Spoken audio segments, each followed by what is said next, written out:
Sir Bablu साहब ओवैसी साहब party के आप जिला अध्यक्ष हैं, आप जिला पंचायत चुनाव लड़ा रहे हैं, उसके बारे में क्या कहना चाहेंगे आप? देखिए, ऑल इंडिया मजलिस इत्तेहादुल मुस्लिमीन एक ऐसी जमात है जो सब समाज को साथ लेकर के चलने का काम कर रही। उत्तर प्रदेश के अंदर बहुत तेज़ी के साथ बैरिस्टर असदुद्दीन ओवैसी साहब के क़यादत में मुसलमान और दलित बहुत तेज़ी के साथ जुड़ता जा रहा है। उत्तर प्रदेश के अंदर जिस तरीके से तमाम पार्टियों ने मुसलमानों को आज तक के वोट बैंक समझकर इस्तेमाल करने का काम किया है, अब ऐसा नहीं होगा। मुसलमानों की और तमाम दलित और लोगों की पार्टी और आवाज़ उठाने वाली सामने आ गई है, जिसका नाम barrister Asaduddin Owaisi MIM party है। तो इसलिए आज का मुसलमान वाराणसी में जिस तरीके से आज दौरा है, बैरिस्टर असदुद्दीन ओवैसी साहब वहां पहुंचे हैं। ज़बरदस्त तरीके से भीड़ ने बैरिस्टर असदुद्दीन ओवैसी साहब का एयरपोर्ट पर पहुंचने पर ज़बरदस्त स्वागत करने का काम किया है।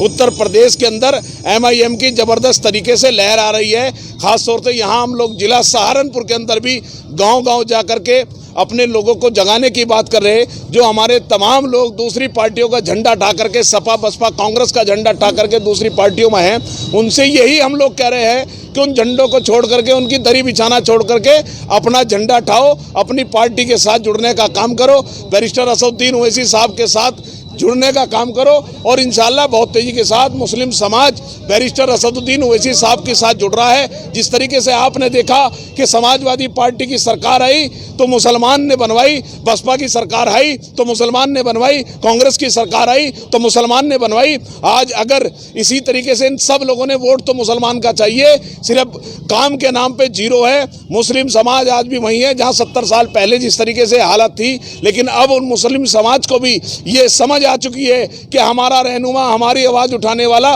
बैरिस्टर असदुद्दीन ओवैसी साहब हमारे नेता है। पार्लियामेंट के अंदर जिस तरीके से CNRC का मुद्दा लेकर के सबसे पहले आवाज़ बुलंद करने वाले हमारे नेता बैरिस्टर असदुद्दीन ओवैसी साहब है, जिन्होंने बिल को फाड़ करके साबित कर दिया, ए मुसलमानों आप लावारिस नहीं हो, आपके सिर पे बड़े छोटे हैं, इंशाल्लाह मैं आपके साथ खड़ा हूँ, घबराने की जरूरत नहीं है। उसी को देखते हुए उन्होंने पार्लियामेंट के अंदर CNRC का जो बिल पास, काला कानून भारतीय जनता पार्टी ने किया था, उसको फाड़ने का काम किया और मुसलमानों ने एक मैसेज देने का काम किया। उसी को देखते हुए आज मुसलमान बहुत तेजी के साथ बैरिस्टर असदुद्दीन ओवैसी साहब के साथ जुड़ता जा रहा है और जुड़ता रहेगा। दलित भी बहुत तेजी के साथ बैरिस्टर असदुद्दीन ओवैसी साहब के साथ जुड़ रहे हैं।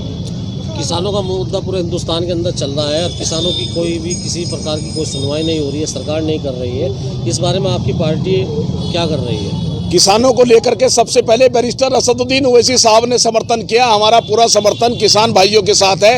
ये सरकार देखिए, जो आज जो सरकार किसानों के साथ दुर्व्यवहार कर रही है, किसानों की ही वजह से केंद्र में और प्रदेश में भारतीय जनता पार्टी की सरकार बनी थी। आज किसान सड़क पर है, उनके बच्चे बूढ़े सड़क पर है। किसान एक हमारा अन्नदाता है। जब सरकार किसानों के साथ इस तरीके से व्यवहार करेगी तो निश्चित तौर पे इस सरकार को मुक्की खानी पड़ेगी। जब सरकार किसान बना सकते हैं तो किसान ही सरकार को गिराने का काम भी कर सकते हैं। हमारा पूरा समर्थन किसान भाइयों के साथ है। आपने देखा होगा पिछली 8 तारीख जो भारत बंद के लिए आई थी, उसको लेकर के मुझे घर से गिरफ्तार कर लिया गया था और हमारे तमाम कार्यकर्ताओं को भी गिरफ्तार किया था, जिसको लेकर के हमने पूरा समर्थन आज भी हमारा किसान भाइयों के साथ है।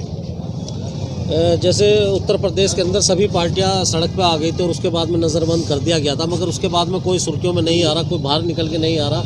ऐसा कब तक के चलेगा? ऐसा है, देखिए भारतीय जनता पार्टी ये सिर्फ इसे राजनीतिक किसानों के मुद्दे को बनाने की कोशिश कर रही, इसलिए थोड़ी पार्टियां समन से काम ले रही हैं। वैसे सब पार्टियों का तो मैं कह नहीं सकता। हमारी पार्टी का पूरा समर्थन भारतीय किसान के लोगों के साथ है, हमारे भाइयों के साथ है, क्योंकि ये जो भारतीय जनता पार्टी है, ये किसी भी मुद्दे को उलझाने की राजनीतिक रूप और रंग देने का काम करना चाहती है। लेकिन किसान भाई डटे हुए हैं। मैं इनके हिम्मत और हौसले को किसान भाइयों के सलाम करता हूँ। जिस तरीके से कड़ाके की ठंड के अंदर आपने देखा होगा कि पूरी बरसात के अंदर, बारिश के अंदर किसान भाई अपने मुद्दे को लेकर के डटे हैं, क्योंकि ये जो आज हमारे देश का प्रधानमंत्री है, ये अंबानी और अंडानी के हाथों बिके हुए जैसे हालात पैदा कर दिए। लोग इसी बात की लोग इसी बात की चर्चा कर रहे हैं कि देश में काले कानून ला करके जो भी काला कानून लाते हैं अपनी मनमर्जी करते हैं, बगैर किसानों को बताए हुए ये काला कानून लाए, उन्होंने जबरदस्ती थोपने का काम किया। इसी तरीके से CNRC का मुद्दा ला करके भी एक थोपने का काम किया था।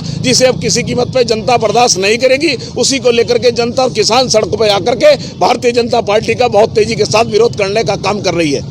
अच्छा, एक बात और पूछना चाहूँगा, महानगर का चुनाव सहारनपुर में हो चुका है, स्मार्ट सिटी में आ चुका है, मगर सफाई किसी भी प्रकार की नहीं है। इस बारे में क्या कहना चाहिए? इसकी सहारनपुर के बारे में सीधा नगर निगम इसका दोषी है और यहाँ का मेयर दोषी है। सहारनपुर बिल्कुल बुरी तरीके से षड्यंत्र बन रहा है।